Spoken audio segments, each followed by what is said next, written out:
Hi, I'm Daniella Levine Cava. I am your county mayor, Miami-Dade, and I am here to tell you that I love our national parks. I truly am a champion. Nature is my nurture. Every chance I get, you'll find me in the bay, in the Everglades, canoeing, sailing, birding, hiking. That is where I get my energy, my solace. That's where we spend family vacations. That's where I go on the weekend when I have a little time off. We are so fortunate in Miami-Dade County to have not one, not two, but actually 4 national parks. We've got the Everglades, Biscayne National, Dry Tortugas, and the Cypress Preserve. I've been to all of them, and I can only tell you that we are world class. These are heritage sites. So if you've not been out there enjoying it, you get going, because this is the place that is so unique and so special and which we must cherish. So we're going to be celebrating the national parks and the organization that supports the national parks. So sit back and enjoy the show. Hello everybody, and thank you for joining us for Parktails, an evening of cocktails and tales from Florida's national parks. I'm Louis Aguirre, co-anchor at WPLG Local 10 News. I'll be your host tonight. I'm joined by the lovely Katie Murphy, Director of Development and Communications with the Alliance for Florida's National Parks. Hi. And Katie, I heard that Parktails was specifically created to celebrate a very special occasion for your organization, correct? Yes, that is very true, Louis. So for the past 20 years, our organization has actually been known as the South Florida National Parks Trust. But it's a new year, it's a new season, it's a new day, and we've got a new name. So we are now the Alliance for Florida's National Parks. And yes, Parktails is the pinnacle of the celebration of this new name. We've been rolling out some things over the past few weeks, but this is the big shebang today. So we are here at number 3 Social Rooftop Bar. We've got some drinks in hand to bring in this new name. And for all of the folks at home, you should have received a special package from Bar Lab that has 2 specially curated mixers in it for you. And if you haven't done so already, please feel free to go ahead and pick your favorite spirit and mix up your drink, or you can do what we're doing today and add a little sparkling water to your mixer for a mocktail, because we are still on the clock, so no spirits for us, but best believe once the camera stops rolling, that may change. In the meantime, in between time, you guys are able to bid on some really amazing auction items, which you can find in the tab below the screen that you're viewing us on today. But yeah, we are very excited about this new name and to be here with you guys today. So we're here, we're celebrating this new name, but why the new name? Well, you know, as our organization grows, we really just wanted a name that will be able to grow with us. And you know, what a trust is can be relatively hard to grasp at a quick glance, right? Like, what is a trust anyway? Like, you know, we're not the type of organization that's off in some high-rise corporate office. We're not on this pedestal just like dishing out money. Like, we are working with these park rangers every day. We're on the phone with them every day, in their email every day. Like, we are out in the park, sleeves rolled up, like feet literally wet, because we want to learn firsthand how we can better serve the parks. And we also want people to understand that they can be a part of this too. We want people to know that we are about more than just raising money. Obviously, raising money is a key part of this, but we want to be able to unite Floridians in championing and safeguarding these public spaces. We want people to feel like they are true allies for Florida's national parks today. So I know the goal is to celebrate this new name, but it's also to raise money for our national parks, right? That is correct. So let's kick this up a notch, okay? So I want everybody out there to think about what your favorite Florida national park is. Go ahead, shout it out in the chat. And every time you hear your favorite Florida national park mentioned, it's not what you think. I want you guys to hit that donate button, because we want you guys to celebrate with us, but we want you to celebrate with us responsibly, and we also want to raise a ton of money. So every time you hear your favorite national park, hit that donate button. It's kind of like a drinking game, but we're going to make it into a donation game. What do you think? Yeah, absolutely. You know, we want people to be engaged and get involved today and to enjoy the evening, but we want everyone to enjoy it responsibly. Yes. So instead of picking up your glass and taking a drink every time you hear your favorite park, we want you to hit that donate button. So for everybody out there who is not familiar, when we're talking about Florida's national parks, what park specifically are we talking about? So there are actually 4 national parks here in Florida, and we have the honor of being the official philanthropic partner for all of them. So that includes the Everglades National Park, it includes Dry Tortugas and Biscayne National Parks, as well as Big Cypress National Preserve over on the west coast of the state. And what's your favorite park? Wow, you're really putting me on the Yeah, spot. that's a loaded but question. I think I'm gonna go with like a diplomatic answer. Surprise, surprise. So I have been to almost 30 national parks across the country, and I think what we have going on here in Florida is something that's truly unique. You know, being able to wade through knee-deep, crystal clear water of the Cypress Domes is something that you're really just not gonna find anywhere else. And of course, out in Biscayne National Park, you know, we have the 3rd largest reef system in the world. I mean, where are you going to go to find something like that? And all of those things in one area, I mean, it's hard to choose just one. Definitely hard to choose just one. And there's a lot of ground to cover, correct? So how do you choose exactly what programs to support with so much ground to cover? Yeah, so I mean, there really is a lot of literal ground to cover. All those 4 parks together encompass almost 2.5 million square acres of land. So definitely there's a lot of ground to cover. But how we figure out what kind of programs and projects we're going to support throughout the year is we've created 5 key pillars that help us. So those key pillars are environmental education, it's preservation and protection, it's restoration, it's community engagement, and it's also exploration, which covers like your visitor experiences like stargazing and kayaking and things like that. And in 2021, we're actually supporting more than 20 programs throughout these 4 parks. Yeah, a lot. A lot of ground to cover. And we actually have some of the rangers behind these programs here with us today, correct? That is correct. So we have invited Sabrina Diaz, who is the Deputy Superintendent of the Everglades and Dry Tortugas here today. And we also have Dylan Turfs, who is with the Everglades Education Team. Ladies, thank you for joining us. Come on in. Welcome, ladies. Hello, hello, hello. Now, Sabrina, I know you were recently just named as Deputy Superintendent of Dry Tortugas and Everglades National Park. Congratulations. But it's not your first time in this area, correct? So catch us up. What were you doing when you were away, and what prompted you to come back? You know, this area has been home for me in my adult life. Just been coming back and forth over the years, and family is here, and there's just this wonderful vibe of the parks down here that just keeps calling me back. I've worked here previously. I actually started my very first Park Service job here at Everglades National Park in the Flamingo area, and that was about 20 years ago.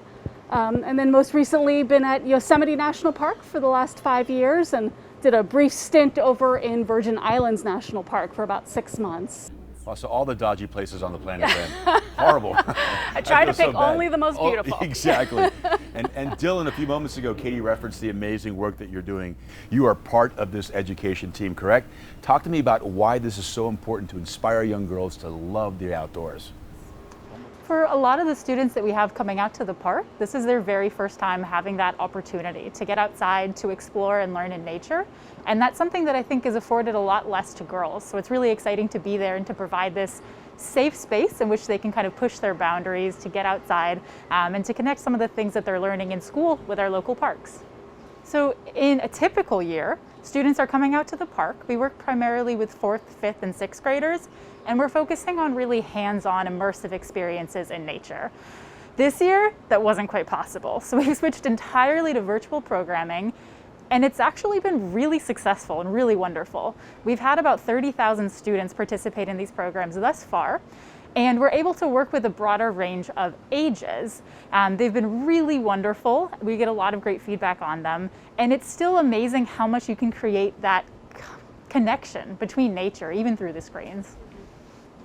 Yeah, and so I have actually shadowed the Everglades education team a number of times, and really what they have been able to do by shifting to this virtual nature of programming has been really amazing. I mean, they are really very truly able to bring the outdoors directly into the classrooms.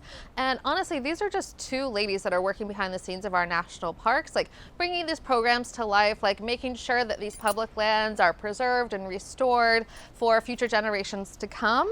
And why I asked them here today, these ladies in particular, is because, like, you know, so I spent 4 months solo camping across the country right before joining up with the Alliance. And while I was on this journey, having conversations with other women in my life, you know, I would tell them what I'm doing, and I would always get these remarks, well, oh, I could never do that. Like, I would be too scared to do that. And I think that, you know, hearing that enough times, like, just kind of raised this flag to me, like, why do women think that the outdoors is a scary place? Like, are we just assuming that the outdoors is like a man's space? So I'm personally and professionally interested in kind of dispelling this notion that the outdoors is not for women, because I very much believe the outdoors are for women. So this is why I have these ladies here to kind of share their stories of being outdoors and being out in the wilderness. And Sabrina, you know, you talked about how you've been to Yosemite, you were out in the Virgin Islands, and some insider information that we didn't talk about here today, but that I know about you, is that you've also been up in Alaska, you've been into the interior of Yellowstone, like you have experienced like so many different types of terrain. I'm curious, like, if you have ever encountered these kind of remarks from other women as well, and if you have, like, how do you address that? Like, what do you say to them to kind of ease their fears of being outdoors? Absolutely, great question. You know, I think working for the National Park Service for the last 20 years, I've been so fortunate to be surrounded by other women who have served as mentors for me, who to this day still far exceed things that I think I might be capable of at times. But I also reflect on where I'm starting from and where I was 20 years ago. When I look back and think about the woman I was 20 years ago, I was that person who was scared. I came with my own set of fears of being in the wilderness.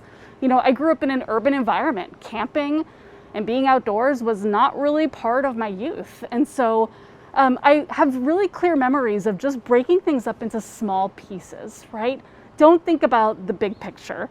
If you look at, you know, a park ranger like me today who is backpacking 40 miles and spending 3 days out on the trail, that shouldn't be the ultimate goal right there. That's not step one, right? So you really have to start with just finding your comfort zone. Go for that short hike on the Anhinga Trail alone. Bump it up, do a longer trail alone. Maybe try paddling with a friend. Before you know it, you start gaining confidence and gaining those skills in being outdoors. Sometimes I like to tell people, set up a tent in your backyard. If you've never camped before, don't do it in the wilderness for your first shot. Just do it at home and have a good time. And I feel like if you just start doing it in those small pieces, breaking it down, you start growing that confidence level. And before you know it, you are that person who is backpacking on the AT Trail and going on these really incredible wilderness experiences. Which is why the education program is so important, because you're inspiring this next legion of young girls that are going to go out there and enjoy these national parks. So talk to me about how important it is to make that connection with these young girls at such a young age. Yes, I think it is really important. Like I said, this is really the first time out in nature for a lot of them. And so for them, we're kind of expanding their horizons. Maybe for the younger kids, they're thinking of new activities that they might enjoy, new things they might want to learn about. Because we are also working with high school students, I think we're expanding possibilities for how these kids could see themselves, maybe opening up career options to them. Mm-hmm. But we all have these magical moments that really ties us to nature, right? What are some of your magical moments that stick out in your mind? Wow, you know, there have been so many wonderful magical moments in national parks. I feel like that's one of the gifts that national parks give to us. But I think the one I want to highlight today is actually one that I've been able to share with Dylan. In 2014, Dylan and I went on an incredible wilderness expedition in the Everglades. It was the 50th anniversary of the Wilderness Act. And one of the projects I helped to coordinate for the park was taking 10 local urban students on a wilderness expedition into the park. We partnered with Outward Bound on this expedition, and we found ourselves in canoes, not touching dry land for 3 whole days, which was a pretty incredible experience. And so in the bottom of our canoes, we had these long boards, and every single night we'd find a nice little cove out in the mangroves to settle down for the night. So we would pull up these wooden boards from our canoe, set them on top of our canoes, tie up together, and we basically would create our own floating islands where we would spend the night. It was pretty intense, and I remember being on the edge of these boards and looking at the students who were also terrified of spending the night on this wooden platform, and looking over and being like, don't roll over. Whatever you do, don't roll over, you'll end up in the water. But as the days went by, again, that confidence level starts to grow. And on our final night, we had this opportunity to paddle back to base camp at nighttime, navigating on our own. And it was the most perfect night. It was a beautiful starry sky, dark. The water was just perfectly still. And I remember for a moment, we decided that we were just going to be quiet while we paddled. And all you could hear was just the sound of our paddle cutting through the water. And the most incredible part of that experience was just the water was so still that you were actually seeing the reflections of the stars from the sky on the water. And it was just this incredible 360-degree feeling of being surrounded by dark skies and a beautiful soundscape and nightscape. And that's just one of those moments that I think I'll never be able to replicate in its whole and will always stay with me forever. And that's cool and all. That sounds like a really special moment, but now I want to get into the good stuff. I want to know, what are the sketchiest moments you ladies have had in the outdoors? What did you tell yourself to mentally get back in the game? How did you get yourself out of that sketchy moment? I need the tea on this thing.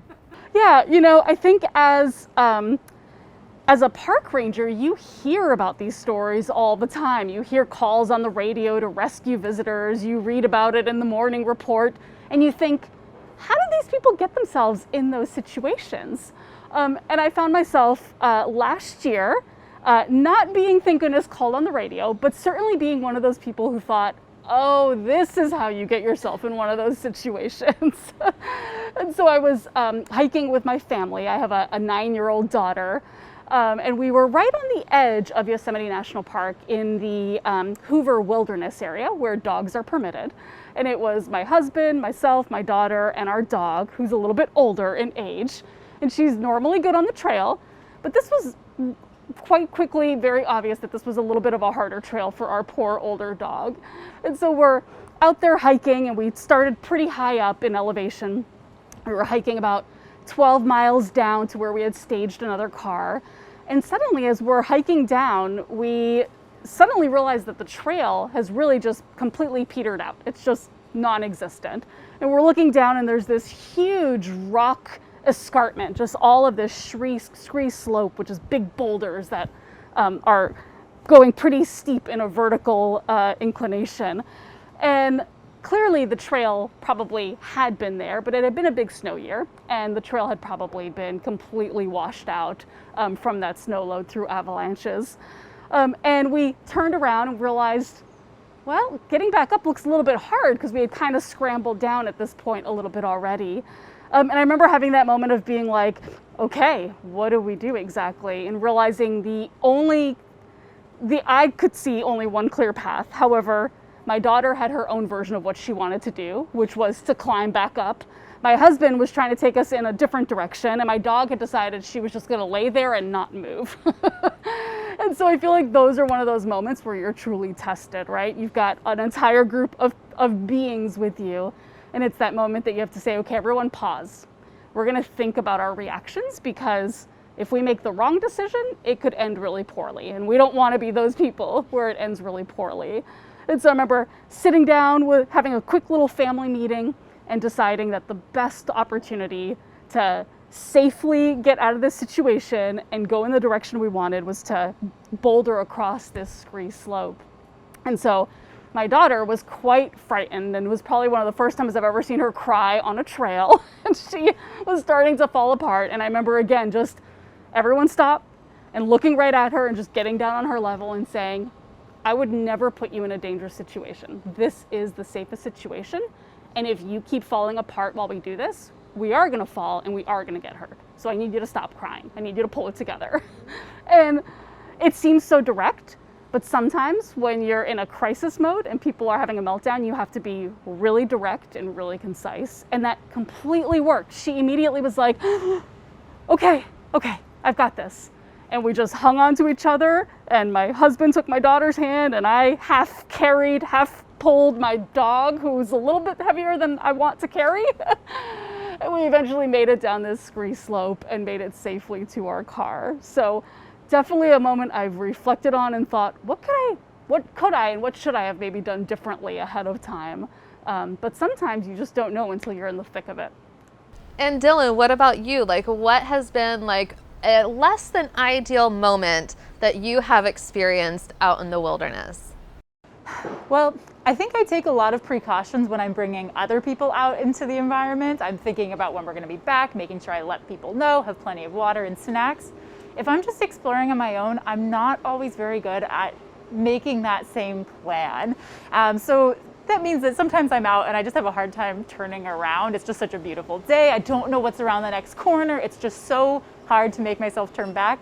And so I haven't gotten into any very sketchy situations, but there's definitely been times where it's getting a little bit dark, I'm miles away from the car, and you're just walking back and you're just saying, oh God, I hope I don't end up in the news, like park ranger had to get rescued. But you know, you just kind of talk yourself through it, calm yourself down and say, the worst thing that happens is I spend the night out here. I make the news, but that's okay. Yeah, so the insight that I like to give to other women, and you ladies really touched on it, you know, talking about taking baby steps and maybe putting up a tent in your backyard, is really preparation is key, right? Like, yeah, you don't have to all of a sudden, like, pack up a backpack, go out to the backcountry and pitch your tent. Like, you can do it in your backyard, and that is camping. Like, you are out there doing it. You're doing the thing that you want to do.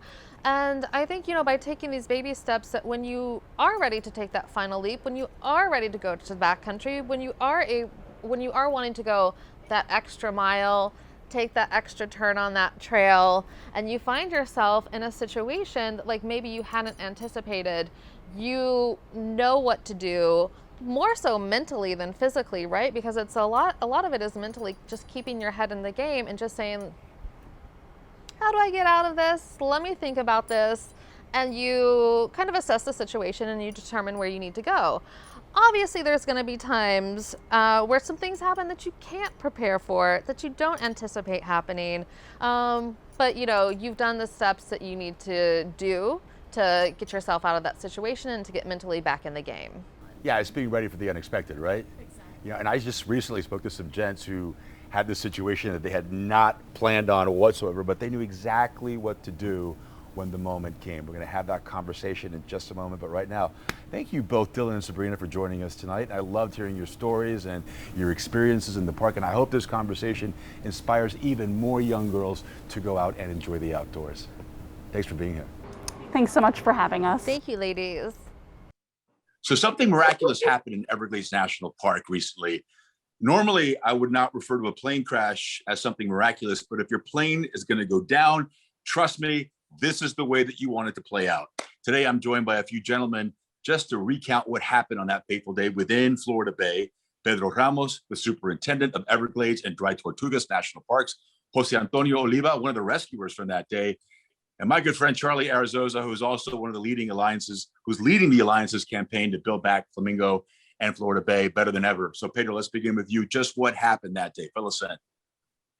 I have to tell you, doing this work that I do, you just simply don't know what's going to come through the door from one day to another. Really, it's amazing. And I think it's that way for our visitors as well. I remember it as if it was yesterday, Louis. I received the call, as I typically do when there's something going on in the park, from our dispatch operations, the folks that communicate with our law enforcement people. And they're very professional people, and they keep it, they don't speculate. They get right to the point. And their word to me was, there's a plane down, it's in Florida Bay, east of Cape Sable. Rangers are on the way to respond. And that's it. The next half hour was just waiting, pacing back and forth. Concerned, I didn't know what was going on, the size of the plane, how many people, if any, in the water, and that kind of thing. You can imagine the stress that you experience just waiting for that next contact back from dispatch. Chief Ranger calls me back sometime later and says, the plane went down, it's a single engine, there was passengers on the plane, and they're out of the water. Wow. And I said, tell me who the Rangers were that responded to this. And you know what he came back saying? He said, it wasn't our Rangers. There was 6 guys camping at the beach near Cape Sable. They saw the whole thing, and Wow. they responded, and they saved these people's lives. It was amazing. So Jose, let's bring it back to you now, because you were just out with your friends for that leisurely camping trip. You had no idea this was going to go down. Tell me about that. Yes, our initial plan was to go camping. 6 friends of us, neighbors, 2 police officers, a firefighter from the city of Hialeah, and 3 pilots. And we decided to go to Clubhouse Beach. And at the last moment, we changed to East Cape Sable, which is about 10 miles from the initial campground. Mm-hmm. We left Flamingo Park approximately at 1 in the afternoon, and we arrived 3:48. And 20 minutes after we arrived, we saw a plane going down. We thought it was a seaplane initially. It was approximately 3,000 feet, 1/3 of a mile from the shore. Somebody said, that's a seaplane. And we said, no, that's not a seaplane. And a couple seconds later, we saw the splash. We have two kayak with 4 people in the kayak, 2 and 2. And we had a Zodiac with the rest of the 2 more. We unload the Zodiac because we have just arrived. We were about to open the tent, and we divided in 2 different groups, 4 in the Zodiacs and 2 stay ashore in case we have to. We have no idea we was going to fight. We have no idea. There were people inside the plane, trapped inside the plane, because we saw the plane going down. And I said, the plane's not going to last more than 30 seconds to a minute. Yeah. So you were very quick on the scene, right? You were there almost immediately after it happened, correct? Probably 5 minutes, 3 to 4 minutes, 5 minutes.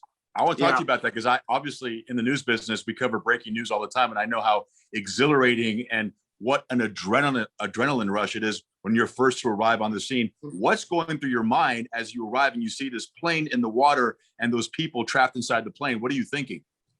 You think about the different scenarios that you're going to find when you get there. Are people inside the plane? Are they alive? Are they injured? So we, on the way to the plane, we talk to each other, the 4 in the Zodiacs, and we prepare for the different scenarios. You know, if we have to get into the water, to have to get into the planes, open some space in the Zodiac. There was injured people. So from the distance, we saw 2 or 3 heads, and then we saw 4. At least they're people they're alive. So the moment we arrived, we thought, is everybody out? Is everybody okay? We saw only 1 in life vest inflated. The other 3 probably malfunctioned. So they probably was not going to last too long. We wouldn't have been there. Was anybody badly injured? No, there was no injury. They were perfect. That is amazing. And what was the first thing they said to you when you arrived? Yeah, well, the first person we approached was the pilot of the plane, Mr. Gary. And we tried to put everybody in the plane, and he was probably 50 feet from the rest. And we said, Mr. Gary, you're ready? He said, no, I don't want to be in the plane. The captain is going to be the last on the boat. Wow. So, yeah, you know, very, very professional as a pilot. And he wait until the other 3 arrived. We approached the other 3 and he stayed close, but he didn't get into the moment everybody went into the Zodiac, then he led us to help him to put into the Zodiac. Have you kept in contact with those gentlemen, the people that were on the plane? I talk to them weekly. Really? Yeah. So a friendship has developed. Yeah, a friendship have developed. Yeah. That is such an amazing story, you know, and kudos to you and for your quick thinking friends that were there and knew exactly what to do. Did anybody have any background in being a first responder? Well, I used to work as a mountain guide and search and rescue in Venezuela. I was born in Cuba, but I work in Venezuela as a search and rescue in the Andes Mountains in Merida, Venezuela. And I used to work different scenarios. I have never seen a airplane crash, or I have talked to dozens of people. Nobody have seen a plane falling into the water in front of your front of your eyes. It's a one in a lifetime scenario. And the second thing is that everybody was alive. You know, there was no injury. Yeah. It's like a miracle. It's a complete miracle. It's a miracle that you guys were there too, and you had somewhat of a working knowledge as to what to do. Like the instincts just kick in right there, and we become rescuers, and we know exactly instinctually what to do. And Charlie, I want to talk to you because you're a regular kayaker on those waterways of the Everglades. Just how incredible is it what these guys were able to accomplish all the way out there? Louis, the amazing thing isn't what they were able to accomplish, though they were able to accomplish it. I mean, we had cops, we had firefighters, we had search and rescue guides. I mean, you know, we even had 3 pilots that they could have gotten the plane going again. But the amazing thing is that they were even there, because this really is the middle of nowhere. Yeah. I mean, I paddled there from Everglades City down the south, west coast. I've come down from Lake Okeechobee. I've come down Shark River Slough. I've come down Taylor Slough. I've even come up from Isla Morada to the area of the Cape. This is the southernmost point in Florida. I mean, this is the end of it all. And I mean, just for perspective, so you understand how far from anything this is, we're talking 27 miles north of Marathon. We're talking 45 miles west of US 1. We're talking 46 miles south from the Tamiami Trail.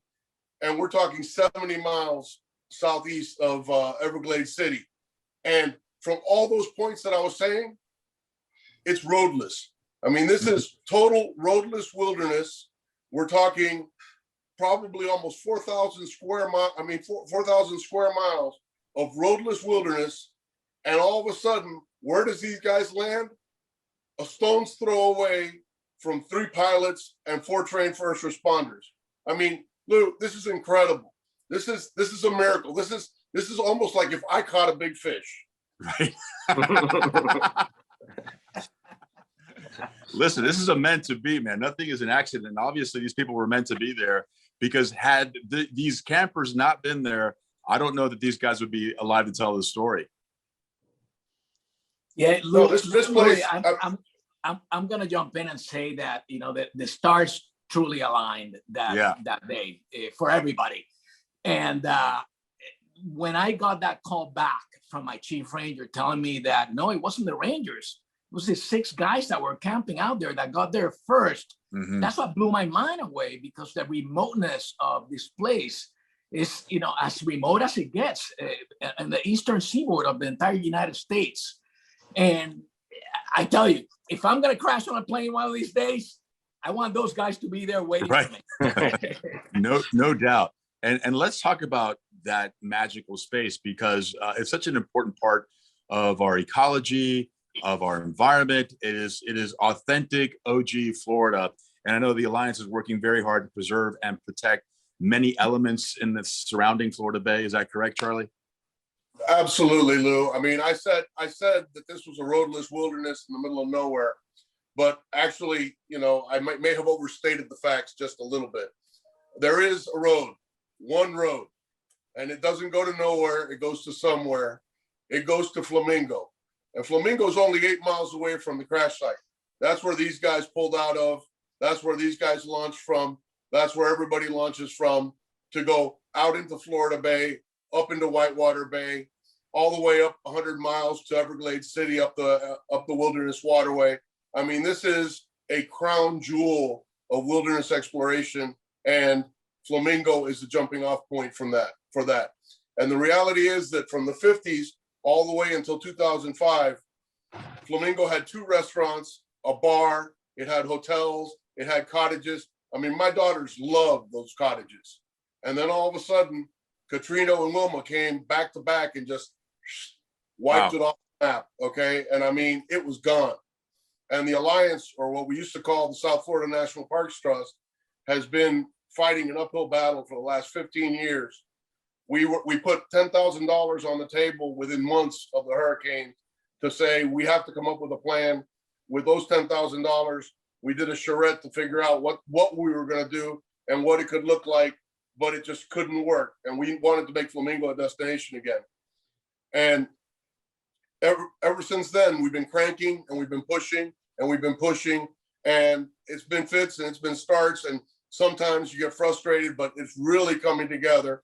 Over the years, the Alliance and their partners, their philanthropic partners, have put over $3 million into this cause, putting it together, but it's really finally coming together. And, when you include the National Park Service and the concessionaire and the other non-philanthropic partners, there's over $100 million being pumped into Flamingo at this time, to get it up and going again. And I mean, we already have 6 houseboats and a couple of tour boats and a bunch of boats that you can rent to go out and just have a good time with your family. We've got 28 eco tents. Interesting thing, Lou, those eco tents were based on designs that were developed by the University of Miami School of Architecture with a grant from the South Florida National Parks Trust, the Alliance, to figure out what, soft-sided amenities we could put into Flamingo that we wouldn't have to worry about hurricanes, And then next season, we're actually going to have hard-walled, land-based lodging. We're going to have a hotel made out of containers. It's already going up. It's amazing. You got to go down there and check it out.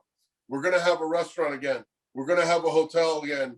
And best of all, we're going to have the most spectacular visitor center in the national park system. It's going to have state-of-the-art exhibits and panoramic views of Florida Bay. I mean, I've been up there. It's spectacular. And we're trying to raise another $1 million to keep everything alive, to keep Flamingo as a destination that it deserves to be. It's somewhere in the middle of nowhere. I can't believe that I lived in Florida my entire life and lived in South Florida. I know the Everglades well, and I know Florida Bay well, and I know Biscayne Bay well, obviously. And I've never been there. And now I am dying to go there and check this out for myself because it sounds absolutely magical, Charlie. Take you out there on Thursday if you want.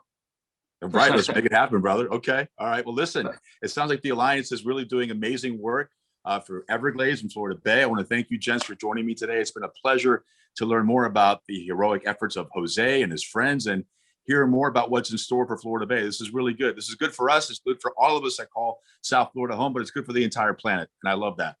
Thank you, guys. Absolutely. Thank you. Thank you, Lou. You're welcome. Thank you very much. Peace, guys. Welcome back to the main event. What a story, right? I had such a great time talking to those gents. I mean, you get chills thinking about how disaster was avoided because those well-prepared campers knew exactly what to do when that moment came. And speaking of well-prepared campers, I have the honor of being joined right now by 2 wonderful, great outdoorsmen.